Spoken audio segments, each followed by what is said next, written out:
Budget అసలు ఏంటిది? ప్రతిసారి ఫెబ్ స్టార్ట్ అవ్వగానే ఎవ్రీ న్యూస్ పేపర్ ఫ్రంట్ పేజ్లో ఉండేది budget.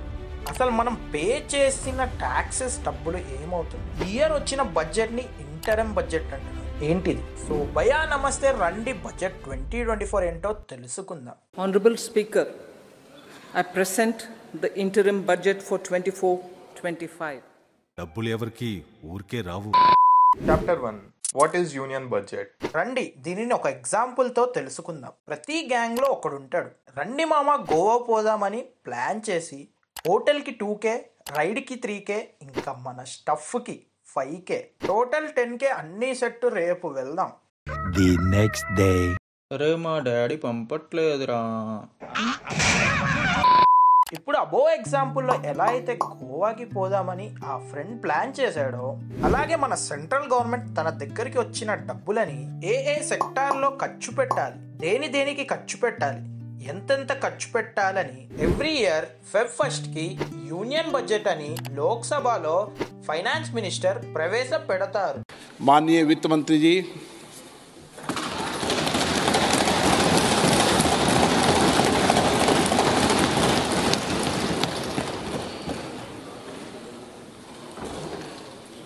Honorable Speaker, I present the interim budget for 24-25.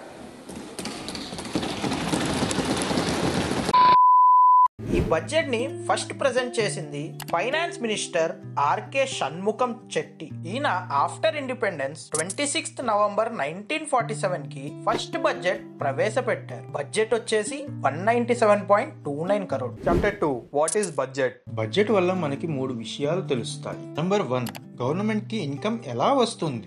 Number 2, government మన డబ్బుల్ని ఎలా ఖర్చు పెడుతుంది. నంబర్ 3, గవర్నమెంట్ యొక్క విజన్ ఏంటి. రండి డీటెయిల్ గా తెలుసుకుందాం. నంబర్ 1, గవర్నమెంట్ కి ఇన్కమ్ ఎలా వస్తుంది. ఫర్ రిఫరెన్స్, ఇయర్ 2021 పై చార్ట్ చూస్తే 15% GST, 14% income tax, 13% corporate tax, 8% union excise duty, 6% non tax revenue, 8% others, and major 36% from borrowing and liabilities నుంచి వస్తున్నాయి. ఈసారి ఫైనాన్స్ మినిస్టర్ చెప్పింది ఏంటంటే బై 2025 ఇన్కమ్ ట్యాక్స్ వచ్చేసి 19%, జిఎస్టీ వచ్చేసి 18%, కార్పొరేట్ ట్యాక్స్ వచ్చేసి 17% వస్తాయని ఎస్టిమేట్ చేశారు. నంబర్ 2, గవర్నమెంట్ మన డబ్బుల్ని ఎలా ఖర్చు పెడుతుంది. ఇన్ఫ్రాస్ట్రక్చర్ అంటే రోడ్స్, బిల్డింగ్స్, పోర్ట్స్, రైల్వేస్ లాంటివి డెవలప్ చేయడానికి పెట్టే ఖర్చు. నెక్స్ట్, స్కీమ్స్ అంటే పథకాలు లైక్ ప్రధాన్ మంత్రి గ్రామీణ్ ఆవాస్ యోజన స్కీమ్, ఇందులో పేదవాళ్ళకి ఇల్లు కట్టిస్తారు. సహకార్ మిత్ర స్కీమ్, ఇందులో స్టూడెంట్స్ కి సమ్మర్ ఇంటర్న్షిప్స్ ప్రొవైడ్ చేస్తారు. ఇంకొకటి వచ్చేసరికి మినిస్ట్రీస్ అంటే మంత్రిత్వ శాఖలు లైక్ మినిస్ట్రీ ఆఫ్ డిఫెన్స్ అంటే మన డిఫెన్స్ కి ఇచ్చే budget, ministry of consumer affairs పెట్టే బడ్జెట్. నంబర్ 3, గవర్నమెంట్ యొక్క విజన్ ఏంటి. విజన్ అనగా ముందు చూపు అంటే ఇండియాని ఎలా డెవలప్ చేయొచ్చు, దీనికి ఎలాంటి నిర్ణయాలు తీసుకోవాలి, నెక్స్ట్ అప్కమింగ్ ఇయర్స్ లో ఇండియా ఎక్కడ ఉంటుంది అని ప్రిడిక్ట్ చేయడం. Chapter 3 what is union budget 2024? ఈసారి బడ్జెట్ ని ఇంటరమ్ బడ్జెట్ అంటున్నారు. ఎందుకంటే జూన్ లో లోక్సభ ఎలక్షన్స్ ఉన్నాయి. ఈ ఇయర్ మార్చ్ 31 వరకు budget already last year decide చేశారు. సో ఆ తర్వాత నెక్స్ట్ 3 months ఈ గవర్నమెంట్ రూలింగ్ లో ఉంటుంది. After that based on election party మారచ్చు. అలాగే ఈ బడ్జెట్ ఆ రూలింగ్ గవర్నమెంట్ ప్రకారం బడ్జెట్ అలొకేషన్ కూడా మారచ్చు. దట్స్ వై ఈ షార్ట్ టర్మ్ బడ్జెట్ ని ప్రవేశపెట్టారు. దీనిని ఇంటరమ్ బడ్జెట్ అనగా టెంపరరీ బడ్జెట్ అంటారు. బట్ ఈసారి ఇంటరమ్ బడ్జెట్ మీద ఎలక్షన్ కమిషన్ కొన్ని రిస్ట్రిక్షన్స్ ని పెట్టింది. ఎందుకంటే రూలింగ్ గవర్నమెంట్ ఈ బడ్జెట్ ని తన ఎలక్షన్ బెనిఫిట్ కోసం వాడుకోవచ్చు. సో ఈసారి గవర్నమెంట్ ఫండ్స్ మేజర్ గా ఎక్కడెక్కడ ఖర్చు పెడుతుందో చూద్దాం రండి. మినిస్ట్రీ ఆఫ్ ఎడ్యుకేషన్, దీని బడ్జెట్ వచ్చేసి 1.25 lakh crore. ఈ బడ్జెట్ లో యూజీసీకి 61%, ఐఐటికి 0.6%, ఐఐఎంకి 29% తగ్గించారు. కానీ సెంట్రల్ యూనివర్సిటీస్ కి 28% పెంచారు. ఇంకా ఒక ప్యానల్ సెటప్ చేసి ఎగ్జిస్టింగ్ హాస్పిటల్ ఇన్ఫ్రాస్ట్రక్చర్ తో మరిన్ని మెడికల్ కాలేజెస్ డెవలప్ చేస్తామని చెప్పారు. Ministry of consumer affairs, food and public distribution, దీని బడ్జెట్ వచ్చేసి 2.13 lakh crore. ఈ బడ్జెట్ లో 80 కోట్ల మందికి రేషన్ నుంచి ఫ్రీ బియ్యం ని ప్రొవైడ్ చేస్తామని చెప్పారు. Ministry of health and family welfare దీని బడ్జెట్ వచ్చేసి 90,000 crore. ఈసారి సర్వికల్ క్యాన్సర్ వ్యాక్సినేషన్ మీద ఫోకస్ చేస్తామని చెప్పారు. రీసెంట్ గా మన యూత్ లో పాపులర్ అయిన పూనం పాండే కూడా ఈ క్యాన్సర్ వల్ల చనిపోయిందని తన ఇన్స్టాలో పోస్ట్ చేసింది. కానీ మళ్ళీ I am alive promoting awareness of cervical cancer అని చెప్పింది. ఇంకా అంగన్వాడీ వర్కర్స్ ఇంకా హెల్పర్స్ కి ఆయుష్మాన్ భారత్ స్కీమ్ కింద హెల్త్ కవరేజ్ ప్రొవైడ్ చేస్తామని చెప్పారు. Ministry of housing and urban affairs దీని బడ్జెట్ వచ్చేసి 80,671 crore.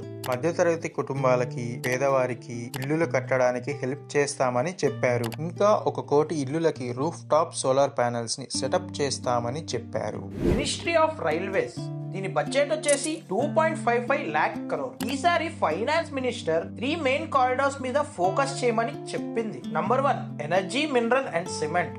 Number 2 ports connection corridors. Number 3 high traffic density corridors. ఇంకా travel experience and fast travel కోసం 40,000 నార్మల్ బోగీస్ ని వందే భారత్ స్టాండర్డ్స్ కి తయారు చేయమని చెప్పారు. ఇదే కాకుండా జూన్ 2, 2023 ఒరిస్సా ట్రైన్ యాక్సిడెంట్ లో 296 మెంబర్స్ చనిపోయారు. కాబట్టి ట్రైన్ సేఫ్టీ సిస్టమ్స్ మీద కాన్సన్ట్రేషన్ చేయడం అవసరం. ఇది కూడా one of the reason budget increase చేయడానికి. Ministry of research and innovation దీని బడ్జెట్ వచ్చేసి 355 crore. ఈసారి 1 trillion corpus private sector research and innovation కి అలొకేట్ చేస్తామని అన్నారు. Including 50 years interest free loans provide చేస్తామని చెప్పారు. మినిస్ట్రీ ఆఫ్ డిఫెన్స్ దీని బడ్జెట్ వచ్చేసి 6.2 lakh crore. కానీ ఈ బడ్జెట్ లో నుంచి 1.41 lakh crore పెన్షన్స్ కి మరియు 1.72 lakh crore క్యాపిటల్ ఎక్స్పెండిచర్ కి ఖర్చు పెడుతున్నారు. మినిస్ట్రీ ఆఫ్ రోడ్ ట్రాన్స్పోర్ట్ దీని బడ్జెట్ వచ్చేసి 2.78 lakh crore. దీంతో హైవేస్, ఫ్లైఓవర్స్ లాంటివి డెవలప్ చేయడానికి వాడుతారు. దాని వల్ల ట్రాన్స్పోర్టేషన్ టైం ఇంకా రోడ్ యాక్సిడెంట్స్ తగ్గుతాయి. Ministry of agriculture and farmer welfare దీని బడ్జెట్ వచ్చేసి 1.27 crore. ఇందులో మెయిన్ గా Atma Nirbhar oil seed Abhiyan scheme ప్రకారం మనం 60% ఆయిల్స్ ని బయట దేశం నుంచి ఇంపోర్ట్ చేస్తాం. రాబోయే 5 years లో 30% కి తగ్గిస్తాం అని చెప్పారు. అదే కాకుండా నానోడాప్ పెనిట్రేషన్ కోసం కూడా బడ్జెట్ రిలీజ్ చేశారు. నానోడాప్ అనేది ఒక ఫర్టిలైజర్. దీని వల్ల మొక్కల్లో ఉన్న nitrogen and phosphorus quantities increase అయ్యి పంట రాబడి పెరుగుతుంది. సో ఇది భయ్యా ఈ ఇంటరం బడ్జెట్ లో చెప్పిన ముఖ్య వాగ్దానాలు. ఇంకా ఫైనల్ బడ్జెట్ తెలియాలంటే జూన్ వరకు వెయిట్ చేయాల్సిందే. ఇలాంటి విషయాలు మనకి తెలియాలి, ఎందుకంటే గవర్నమెంట్ ఖర్చు పెట్టే డబ్బు మన కష్టాజీతం. సో వీలైనంత మందికి వీడియోని షేర్ చేయండి. మనం కట్టే పన్ను ఎలా ఉపయోగిస్తున్నారో తెలుసుకునే హక్కు మనకి ఉంది. కష్టపడి సంపాదించిన డబ్బును ఈజీగా వదులుకోవచ్చా? దీనివల్ల మన గవర్నమెంట్ యొక్క విజన్ కూడా తెలుస్తుంది. ఇప్పటిదాకా మనం వింటున్న మాట India is a developing country. దీనిని భావితరాలకి డెవలప్డ్ కంట్రీగా తెలియాలని ఆశిస్తూ సైనింగ్ ఆఫ్.